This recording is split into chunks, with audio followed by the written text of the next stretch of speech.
tem críticas ao governo, às formas como estão feitas. É do Partido dos Trabalhadores, foi deputado durante 3 mandatos. Eu acho que você também esteve foi mandato em Campinas, né? Vem de uma militância que eu conheci da pastoral da igreja, não é, Renato? E o Renato é uma pessoa extremamente importante, o papel que ele fez com relação ao avanço de políticas públicas do ponto de vista parlamentar. Ele pegou exatamente as questões mais espinhosas das políticas públicas e, portanto, onde havia maior vulnerabilidade, ele formulou especificamente possibilidades legislativas de fazer uma regulação capaz de ter minimamente um direito. Todo o mandato dele foi sempre em relação a essa sensibilidade do direito. E veio também de uma carreira da universidade. Por isso há aqui um momento de militância. Você vem da filosofia, não é? Da filosofia como filósofo, vem dos movimentos sociais. Hoje você está dentro do Partido dos Trabalhadores, voltado para a Secretaria de Movimentos Sociais, Secretaria Nacional de Movimentos Sociais. Então, na verdade, grandes questões que nós levantamos hoje de manhã, eu acho que poderão ter uma leitura que eu sou,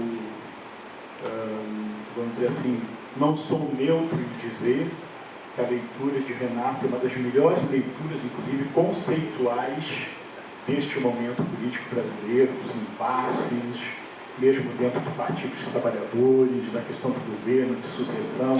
Eu acho que é um privilégio poder ouvir nesse espaço. Renato, por favor, complemente tudo aquilo que você acha ou corrija tudo aquilo que eu não disse, que era imprescindível para a gente ter uma percepção daquilo que você tem feito e do que você faz. A palavra é sua, te passo a você.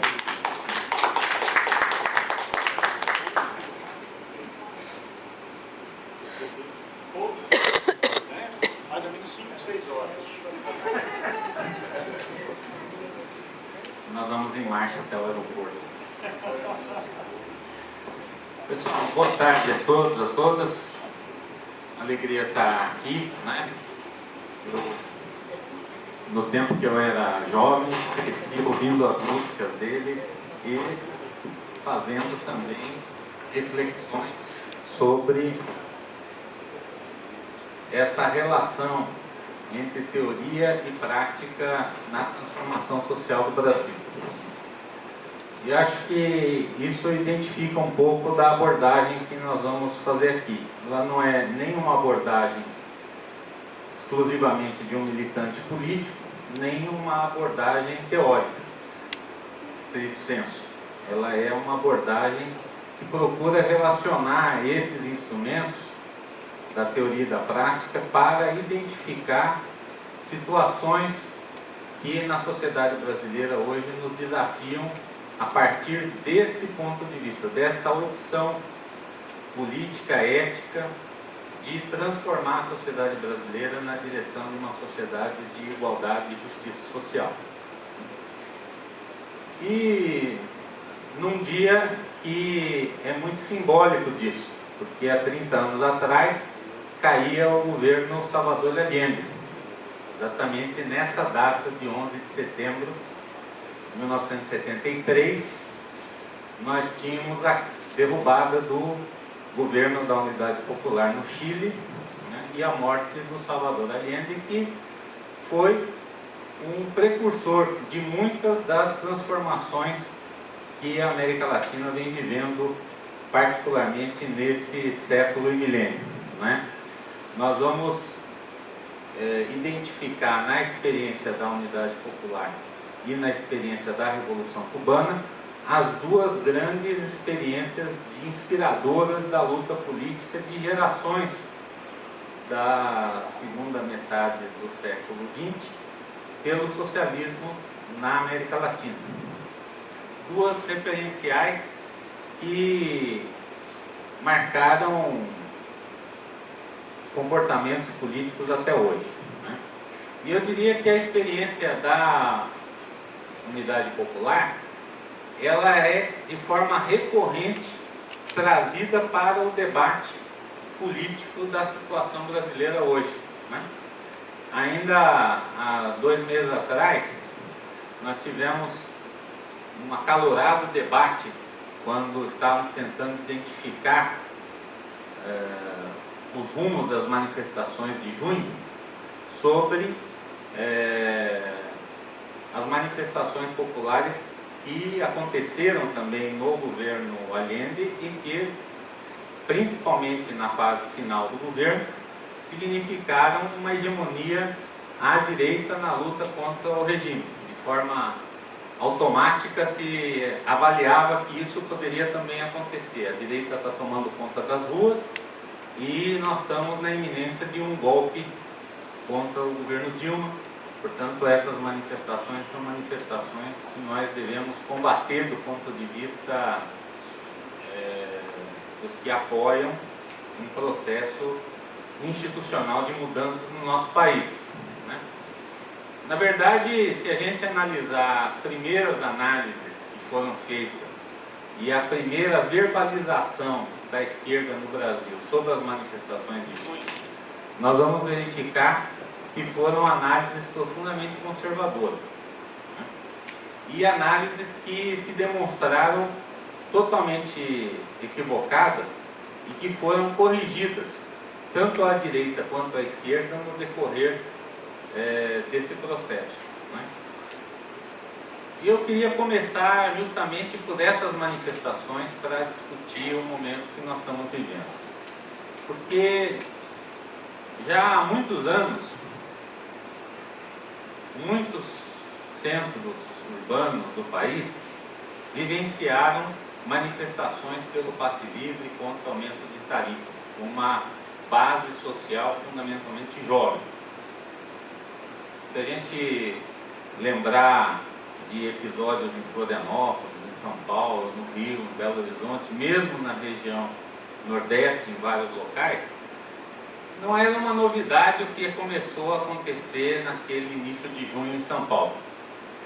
Movimentos organizados, como o MPL, por exemplo, tradicionais, porque não surgiram de uma hora para outra, vinham já se articulando há alguns anos, com uma bandeira extremamente justa e necessária, porque o sistema de transporte urbano nas nossas capitais e grandes centros metropolitanos é tão ruim e ineficiente quanto caro. Tanto as bandeiras contra aumento de tarifas e por subsídio de alguma natureza até a gratuidade são bandeiras absolutamente justas e plenamente identificadas com a população, e um contexto urbano profundamente duro para as classes populares, porque a vida nas cidades é uma vida cada vez mais difícil. Quanto mais pobre é o estrato social que a vive, mais difícil é. Então, em junho, se costuma dizer, ninguém esperava que fosse acontecer o que aconteceu. Isso está na boca da Dilma, está na boca dos seus ministros, está na boca do Arnaldo Jabor na CBN, está na boca dos jornalistas, está na boca da maioria dos cientistas políticos. O que estava acontecendo era algo que a gente já estava acostumado. Movimentos jovens em torno do aumento da tarifa começaram nas grandes regiões urbanas do Centro-Sul a fazer movimentos de rua. Esse episódio, ele poderia talvez ter múltiplos desdobramentos diferentes daqueles que teve. Mas todos nós temos certeza de que houve, na primeira semana, uma desqualificação e uma criminalização desses movimentos por parte das autoridades do país, né? E eu diria que mesmo nos governos progressistas, prefeituras, governos estaduais e governo federal, A primeira reação em relação a essas manifestações foi uma reação típica da lógica do Estado, né? A lógica própria do Estado. São manifestações a serem deixadas ao esvaziamento e a serem contidas com base na repressão. A ponto do próprio ministro da Justiça, lamentavelmente, colocar à disposição dos estados que não tivessem força policial apta o suficiente para fazer a manutenção da ordem pública, poderiam pegar emprestadas tropas federais da Força Nacional de Segurança para dar um reforço, né? Essa resposta típica, vamos dizer assim, de uma lógica estatal contra uma lógica de movimento social, que preside a relação dos movimentos sociais com o Estado no Brasil ao longo de muitas décadas, ela levou a uma segunda fase das manifestações a partir de um imenso potencial de solidariedade àquela reivindicação inicial e àqueles setores que estavam na rua em todo o país. Basicamente, a grande repressão na Avenida Paulista e depois das repressões repetidas no Rio, em Belo Horizonte e em várias outras capitais, geraram uma centelha absolutamente imprevisível, porque nós já tínhamos no passado movimentos dessa natureza reprimidos brutalmente pela polícia. Eu me lembro o último deles no ano retrasado em Santa Catarina, em Florianópolis, e mesmo em São Paulo, no último ano do governo Kassab, houve manifestações e houve repressão. E o que era absolutamente impensável aconteceu diante da repetição dessa resposta hermética do Estado em relação às demandas sociais. Múltiplos setores, baseados ou não nas reivindicações de transporte, saíram às ruas para protestar contra absolutamente tudo o que o Estado lhes negava, como negava àqueles jovens que queriam um passe livre.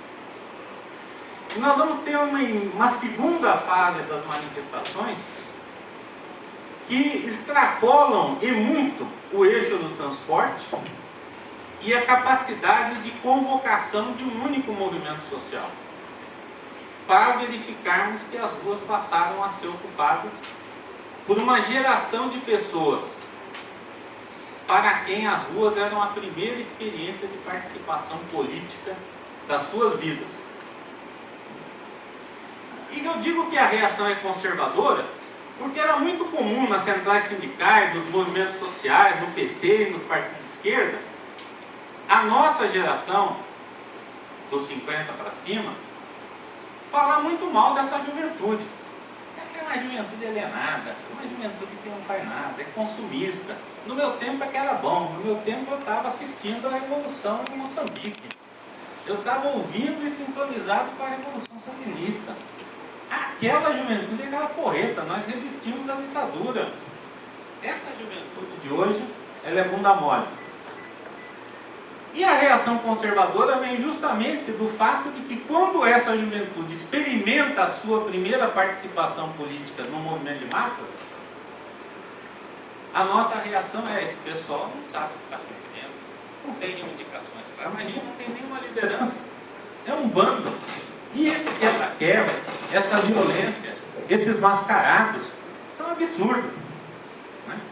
Como se de uma hora para outra as nossas primeiras experiências de participação política tivessem sido tão diferentes das que essa geração presenciou ou experimentou nessas primeiras jornadas. E veja que essa reação conservadora, ela não foi capaz de explicar o que estava acontecendo. Por isso é que na segunda semana, tanto a direita quanto a esquerda mudam radicalmente o seu discurso. Aquela lógica da criminalização, dos paderneiros, que era a lógica da Rede Globo, do SBT, das grandes redes nacionais de comunicação, TV, rádio, jornais, é substituída por uma postura da mídia de claramente explicar aquilo que estava acontecendo, a lógica da sua interpretação dos fatos e da sua vontade política. E eu estou indo para São Paulo na segunda manhã da segunda semana das manifestações e ouço o Arnaldo Jabor na CBN fazendo uma autocrítica, dizendo um absurdo o que eu disse de vocês. Vocês são os novos caras pintadas, aqueles que conduzem a luta contra a corrupção no Brasil.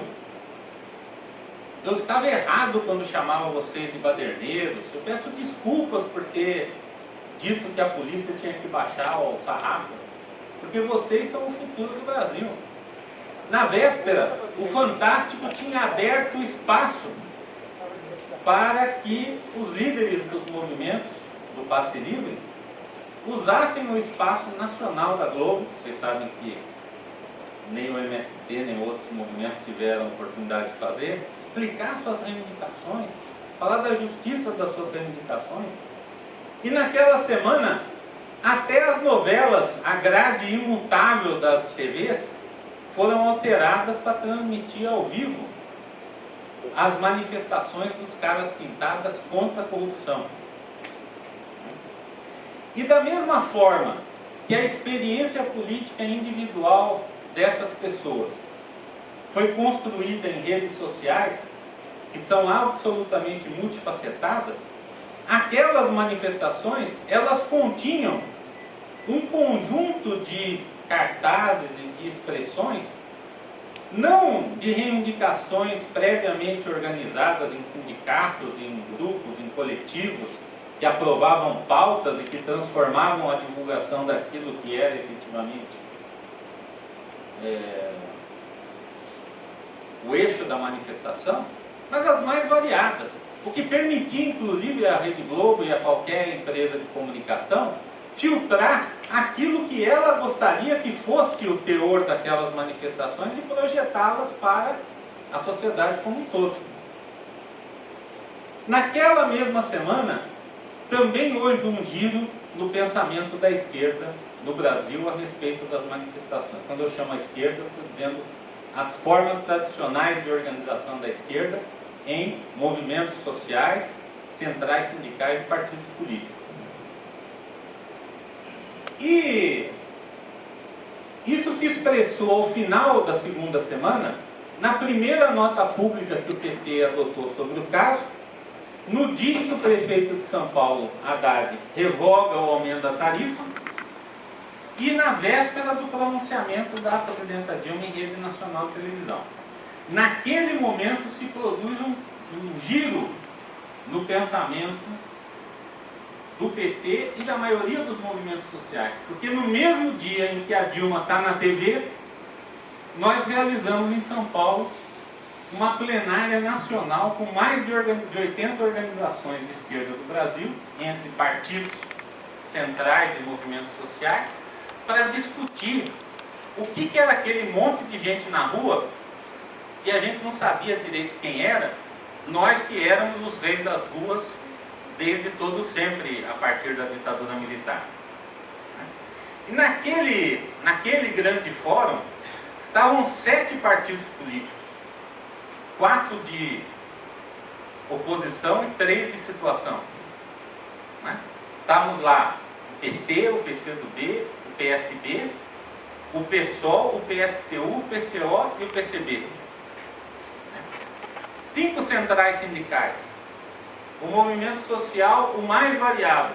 Os movimentos estudantis clássicos, como a UNE, a UBS, o MST e os movimentos da Via Campesina, e todos os movimentos sociais mais representativos estávamos lá, discutindo uma disputa social real que estava acontecendo nas ruas do país. E que exigia uma análise de esquerda para combater a análise que a direita estava fazendo daquelas manifestações, disputando aquelas manifestações. E quando eu digo a direita, eu não estou falando só daquele xingamento clássico que a gente dá para todo mundo que não pensa como nós, é a direita. a disputa midiática do rumo das manifestações permitiu uma ação organizada de segmentos organizados da direita brasileira, não organizada em partidos políticos, que se aproveitaram das manifestações para veicular e se enraizar no debate político nacional. Eu diria mesmo que desde 62 é a primeira vez na história do Brasil recente que a direita resolve disputar com a esquerda nas ruas. Disputar com apoio midiático e disputar com ações exemplares no interior do movimento de massas, que não podem ser debitados aos manifestantes em geral, como, por exemplo, a violência física contra militantes que estavam portando camisetas, bandeiras de partidos ou de centrais sindicais ou do MST. Aquela violência que foi creditada genericamente à despolitização ou à apolitização do movimento, ela tinha raízes organizadas, de grupos que foram às manifestações para promover esse tipo de ação. De milícias do Rio de Janeiro a grupos skinheads, neonazistas, fascistas, integralistas, em boa parte do centro. E que passam a se organizar não só nas formas clássicas, mas a partir de sites e de perfis e de páginas nas redes sociais. Não é à toa, eu vou falar um pouco disso mais para frente, que agora no 7 de setembro, do governador do Mato Grosso, que escafedeu-se das ruas aqui de Cuiabá no 7 de setembro, até outras autoridades mais bem conceituadas na República, morreram de medo porque dezenas de organizações da direita brasileira, organizadas em grupos nas redes sociais, convocaram manifestações pela ética na política, pela prisão dos mensaleiros, com perspectivas de tumultuar as manifestações de 7 de setembro. Esse tipo de direita, que fez atos em São Paulo contra o Foro de São Paulo, fez atos em defesa da ditadura, fez atos contra os cubanos médicos chegando e assim por diante, né? São uma novidade política que as manifestações produziram.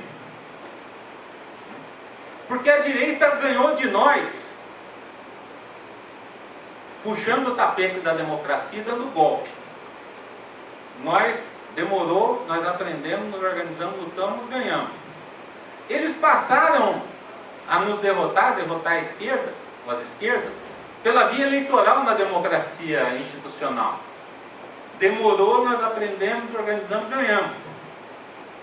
Hoje, aqui no Brasil e na América Latina, diante de governos de esquerda e de centro-esquerda que têm matizado, né, o mapa político do continente, se começa a elaborar uma plataforma midiática de oposição com movimentos sociais que fazem a disputa política nas ruas.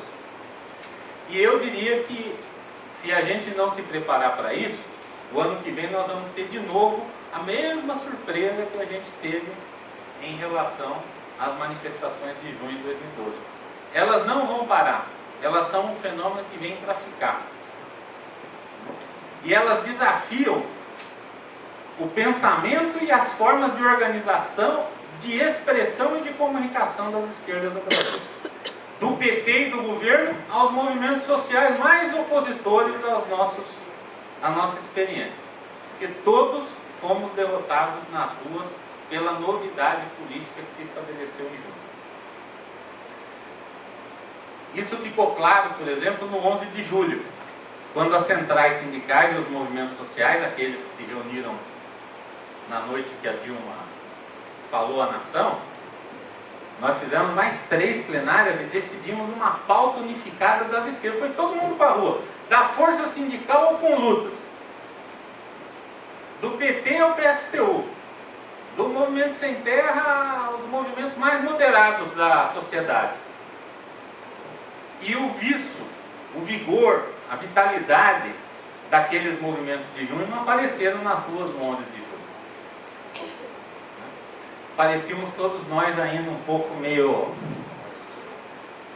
com artrose, sei lá, assim, meio, né, desacostumados, né? Esse negócio de sair na rua. Nós estamos há tanto tempo nos gabinetes que quando, né, mesmo os sindicatos, a gente tem que sair na rua fazer essas coisas. A gente está mais velho, né, está assim mais grisalho, mais... A esquerda envelheceu no Brasil. Não só a que está no governo. Por isso nós temos um desafio geracional, que eu vou anotar e deixar isso para alguma pergunta que possa aparecer depois. Mas eu quero chamar a atenção disso, por quê? Porque com o atendimento das reivindicações imediatas do movimento social, a lógica do movimento social é justamente a de desmobilizar. Então, com certeza, aqueles movimentos de junho tiveram pelo menos 3 grandes vitórias. A primeira, o atendimento das reivindicações imediatas. A maioria dos municípios e estados recuaram do reajuste da tarifa e chamaram ao debate público sobre o financiamento do transporte. E isso é uma coisa que nunca tinha acontecido, né? Pode dizer, mas é o tal dos 20 centavos, né? Que vitória é essa dos 20 centavos? A vitória de um movimento social que tem uma bandeira econômica é a conquista econômica. Essa conquista houve. Uma segunda conquista é que esses movimentos desarrumaram a estratégia política estabilizada de todas as forças políticas no país. E todo mundo desabou, né? Desabou a Dilma, como desabou o Alckmin, como desabou o Simval, como desabou o Sérgio Cabral. Alguns continuam lá, que nem o Sérgio Cabral, outros vão se recuperando, né? Mas o fato é que esse movimento misturou o jogo político do país, desarrumou as estratégias convencionais da direita, da esquerda e do centro na luta institucional no país. O que, para alguns que têm muita certeza da história e já tinham até programado de quanto seria uma vitória, o placar, etc., pode ser um desastre. Mas do ponto de vista de quem quer reivindicações sociais avançando e reformatando a democracia no Brasil, ótimo, foi um excelente, um importante ganho. E o terceiro, teve uma resposta política do Estado brasileiro através da Presidência da República, que pela primeira vez, diante de manifestações similares, atende às reivindicações. Veja que na última pesquisa de ontem, que saiu, anteontem, pesquisa CNT-Ibope, se pergunta lá, né, se a população entende que o governo atendeu ou não atendeu às reivindicações. 73% diz que atendeu parcialmente, né? 8% diz que não atendeu e os demais não opinaram, né? 63% das pessoas entendem que houve conquistas, que houve avanços. E a agenda política que se criou no Brasil a partir do pronunciamento da Dilma tirou a política brasileira daquele arrumadinho e pautou temas que seriam inimagináveis antes das manifestações. E nesse sentido, a saída política que o PT e o governo Dilma deram foi uma saída política acertada. Ao dizer o seguinte: você está contra o sistema político? Legal, nós também somos contra. Nós queremos fazer reforma política. Então vamos fazer uma constituinte, porque esse Congresso que está aí não fez. Para fazer a constituinte precisa de um plebiscito. Primeiro tema que o PT vem falando há 8 anos pelo menos, que ganhou a centralidade na discussão. Vamos nos apoiar nas manifestações para propor reformas. Foi o eixo do discurso da Dilma em junho e foi o eixo do discurso da Dilma agora em 7 de setembro. Vocês têm o direito de se indignar, vamos nos organizar para avançar naquilo que precisa ser avançado no Brasil. Portanto, o que veio depois, e eu diria, o governo conseguiu aprovar matérias no Congresso que estavam lá há décadas e o PMDB nunca apoiaria aquilo. Em 2 meses nós conseguimos aprovar 7 ou 8 grandes matérias de grande relevância nacional. Entre elas, né, as novas regras para a punição de empresas corruptoras, os royalties do petróleo para a educação e para a saúde,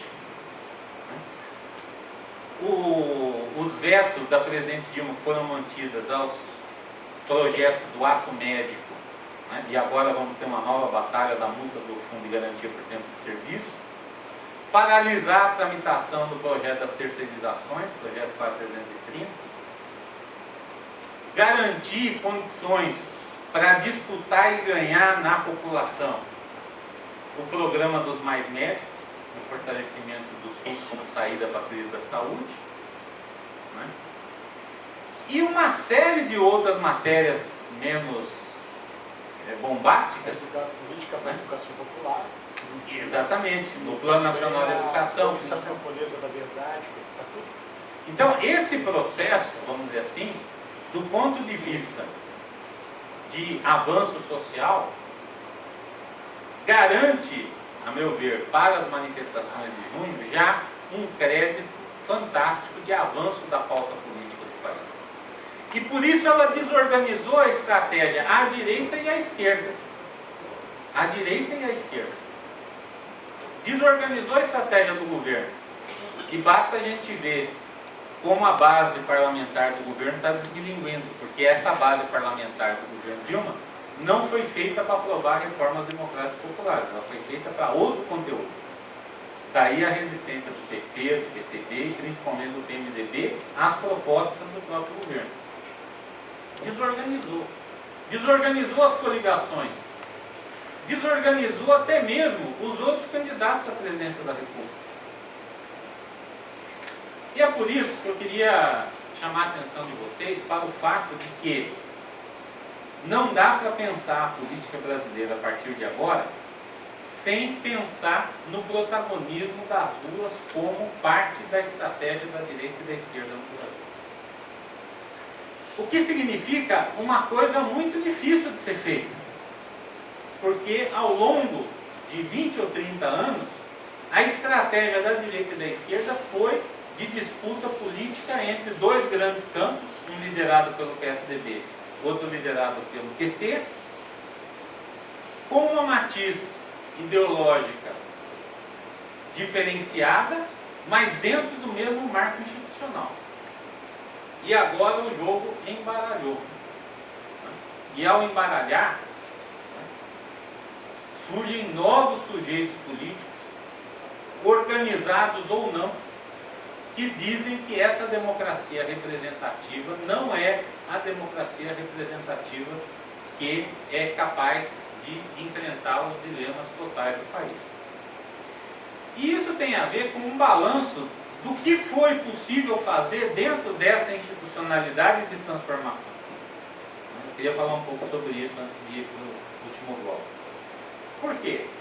Porque gerou-se ao longo de 10 anos de governo um fenômeno político no Brasil, que eu chamo de lulismo, que é a criação de um bloco histórico que propõe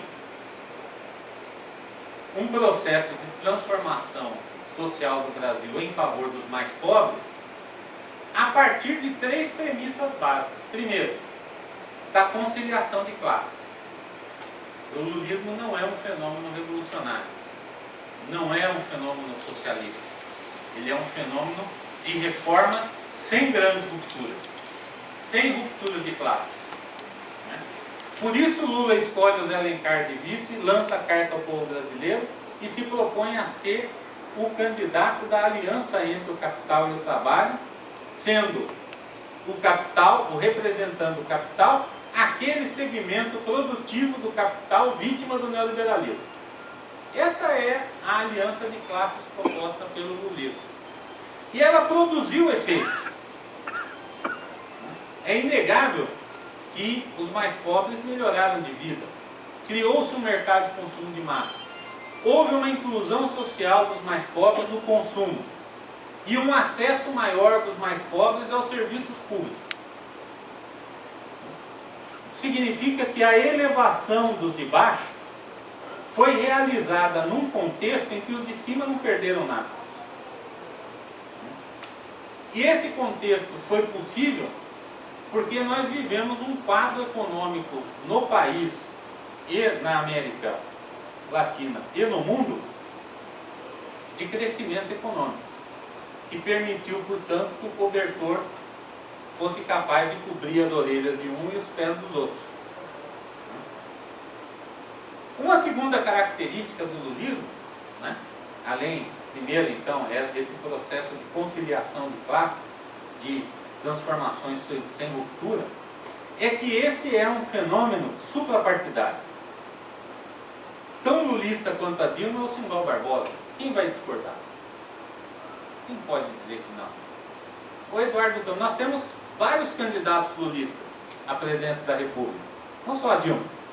Tirando o Aécio, que é o único que não pode se reivindicar lulista, tanto a Marina quanto o Eduardo Campos foram ministros do Lula, defenderam o Lula, e mesmo quando a Marina foi candidata a vez passada, não falou nada contra o Lula e contra o governo, a não ser aspectos críticos da política ambiental.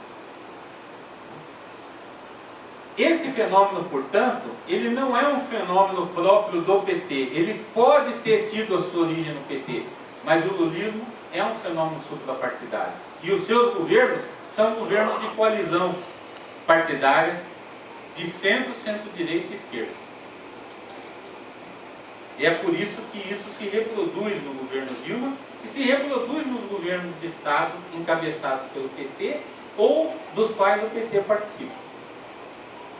E uma terceira característica é que o lulismo é um fenômeno de massas, não de organização política de quadros. Quer dizer, o lulismo é um fenômeno de relação política com o conjunto das massas no Brasil. E nesse sentido, ele não precisa das mediações propriamente partidárias, sindicais e de movimentos organizados.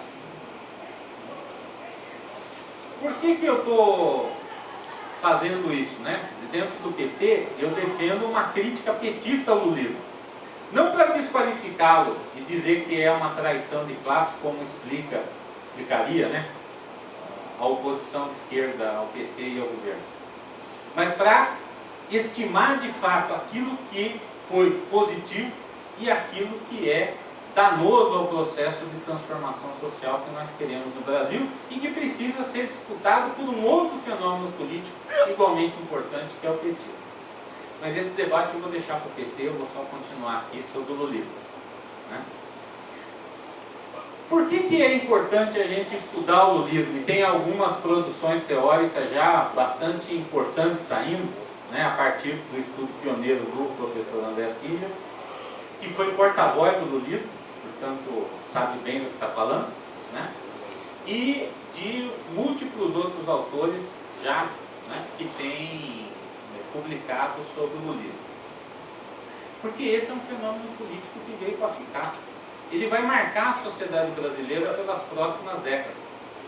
Como até hoje o brizolismo, ou o getulismo, ou outros fenômenos políticos menos importantes, menos densos que o lulismo, continuam marcando a organização e a disputa política até hoje. O lulismo, a meu ver, ele está fadado a permanecer inspirando e disputando, né, os imaginários populares e políticos pelas próximas gerações. Portanto, ele tem que ser um objeto de análise, de estudo e, evidentemente, de quem é militante político, de entendimento para a ação. Nesse sentido, o fenômeno político novo das manifestações embaralha essa situação também. Por quê? Porque ninguém pode dizer que aquelas foram manifestações contra A ou contra B, né? A menos que queira fazer uma clara, vamos dizer assim, ideologização no sentido de falsa consciência, no mau sentido, né, do processo. Nós estamos falando de uma manifestação que tem características muito diferenciadas. Não é certo, por exemplo, dizer essa é a geração dos coxinhas, né? Da classe média, das madames, das classes que são absolutamente ciumentas do crescimento dos mais pobres. Com certeza houve. E com certeza em muitas cidades foi um segmento significativo a estar nas ruas.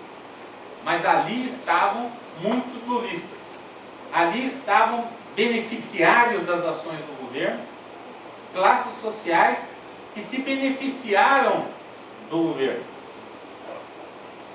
E por isso nós temos um novo desafio ao lulismo, que é o seguinte, um duplo desafio. O primeiro, essa população é uma população que já se beneficiou do lulismo, que não tem a memória histórica do que era o Brasil antes do lulismo, e que, portanto, não quer parar nas conquistas que o lulismo trouxe.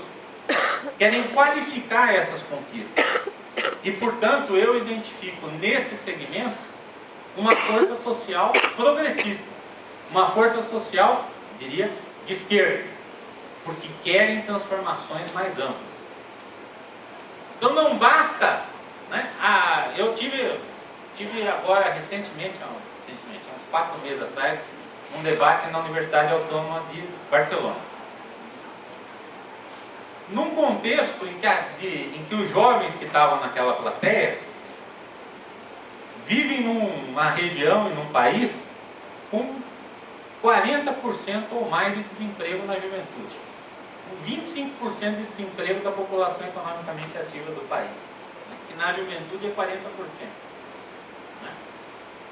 Uma situação próxima ao que nós vivíamos no Brasil em 97 e 98, com aquelas altíssimas taxas de desemprego do final do governo Fernando Henrique.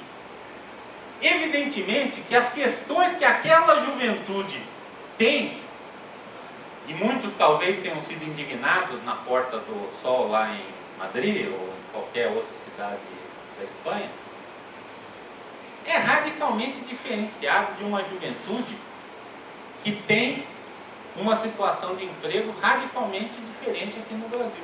Um desemprego em torno de 5 a 6% na população economicamente ativa, o dobro na juventude.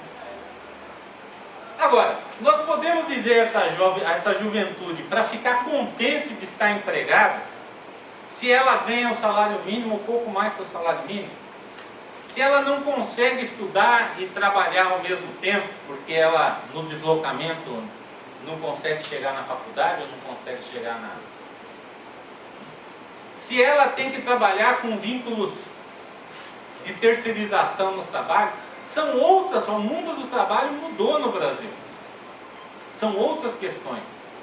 Não é a mesma questão que eu, como jovem, tinha com 19, 20 anos, no final dos anos 70, ou a juventude do final dos anos 90. É outra juventude com outras questões, que está colocado, portanto, num patamar superior àquele que nós vivemos. Dizer que as pessoas,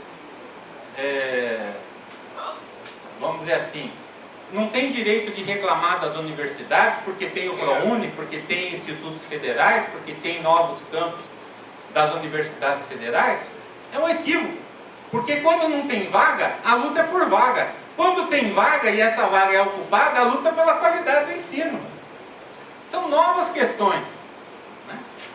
Caso contrário, a gente teria que dizer que automaticamente quem ganhou uma casa do Minha Casa Minha Vida, quem tem uma Bolsa Família e quem está no ProUni, tem que ajoelhar e rezar para o Lula e para a Dilma todo santo dia até o fim da vida, porque conseguiu isso.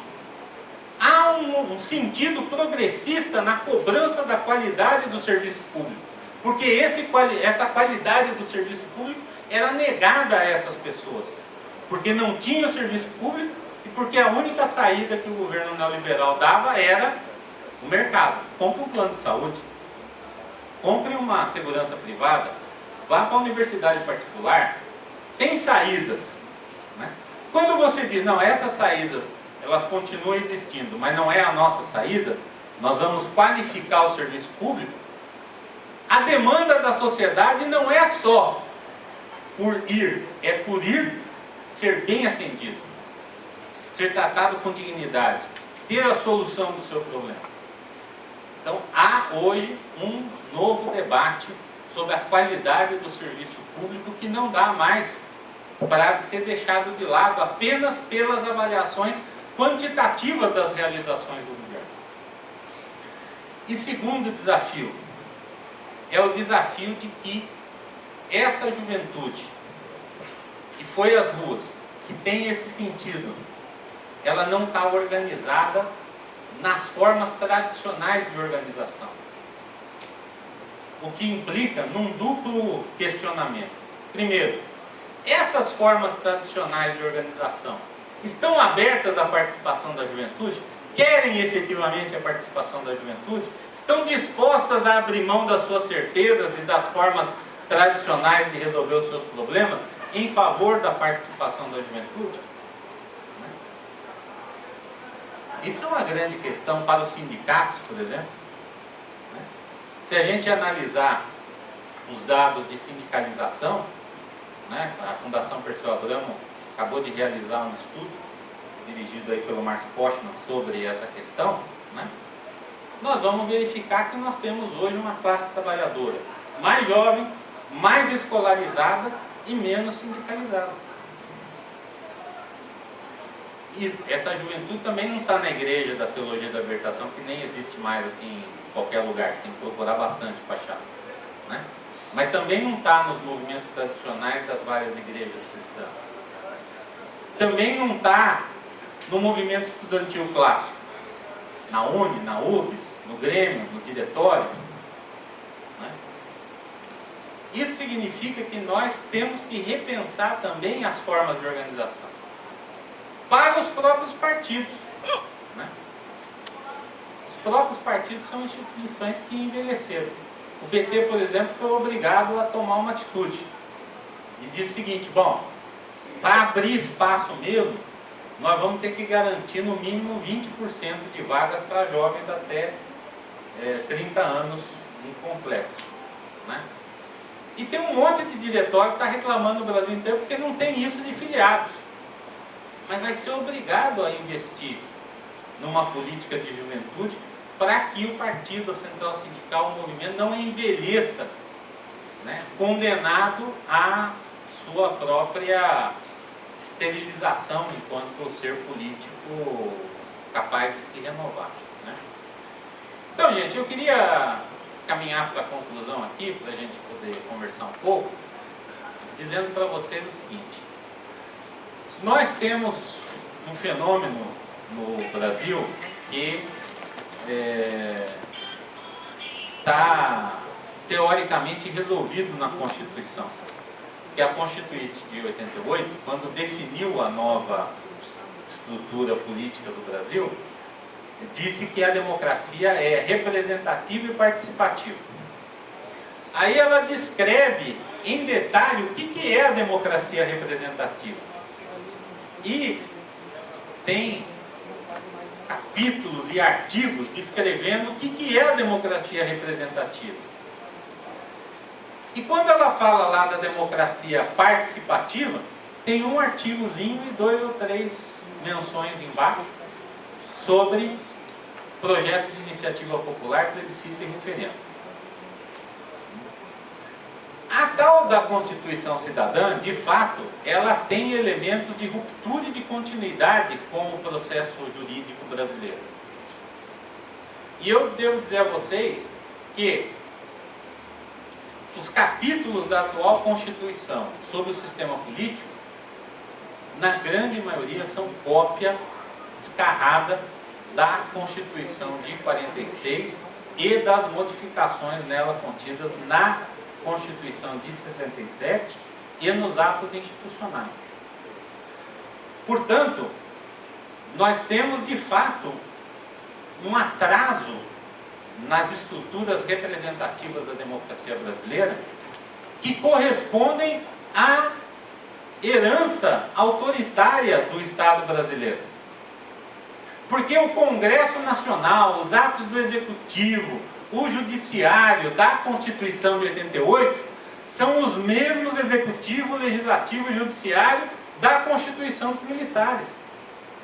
Inclusive a composição do Senado, que foi alterada, a representação da Câmara, que foi alterada por atos institucionais, estão lá. Então, nem o tal do princípio republicano, uma pessoa, um voto da Revolução Francesa, a nossa Constituição garante. Porque a proporcionalidade do voto nas unidades da federação é aquela que foi imposta pelos militares para garantir a vitória da Arena nas eleições dos grotões contra a vitória do MDB nos centros mais dinâmicos da política e da economia. Então, quando a Dilma, o MST, o PSTU e o PSOL e o PT concordam que a reforma política é essencial, é porque ela é essencial mesmo. E ela é mais essencial para a esquerda do que para a direita. Porque a direita já garantiu a sua dominação por essa Constituição durante muito tempo. Ela não precisa mudar. E o processo de reforma política, ele está empacado no Congresso Nacional, porque o Congresso, desde a Constituinte de 86, não demonstrou nenhuma capacidade de querer se autorreformar. E quando a gente vê a plataforma de reforma política da Constituinte, depois as que veio nos anos seguintes, até a última que nós estamos discutindo agora no Congresso, nós vamos ver que ela vem se desidratando, porque o Congresso não é capaz nem de se auto-reformar no macro, nem no micro. E hoje a concentração de todas as energias dos movimentos sociais e das esquerdas estão voltadas para um único tema, que é a desprivatização da atividade política no Brasil, através da retirada do poder econômico no processo eleitoral e partidário.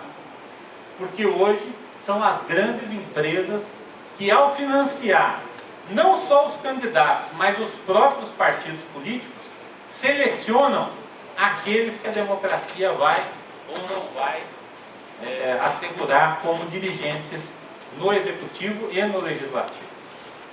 Não é à toa que 380 das campanhas mais caras dos deputados federais resultaram na eleição dos seus parlamentares. Portanto, de 513, 380 foram as campanhas mais ricas do Brasil que estão lá representadas. Então, hoje, se a gente analisar os 3 projetos de iniciativa popular que existem, o do PT, o da Plataforma dos Movimentos Sociais para a Reforma Política e o do Movimento de Combate à Corrupção Eleitoral e OAB, os 3 batem no tema do financiamento público de campanhas e na proibição de doações empresariais, portanto de pessoas jurídicas, aos partidos políticos.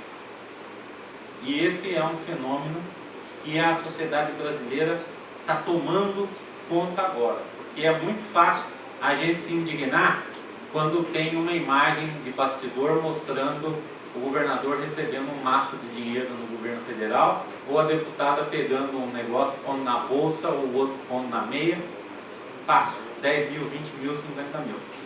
Mas a sociedade brasileira está começando apenas agora a se indignar com parlamentares que recebem R$1 milhão para as suas campanhas e que depois, quando vira relator das matérias do Congresso, defende os pontos de vista do seu financiador, substituindo os partidos políticos, porque hoje se fala da bancada evangélica, da bancada ruralista, da bancada da Globo, da bancada A ou B, mais do que se fala da bancada do PMDB, do PT ou do PCdoB.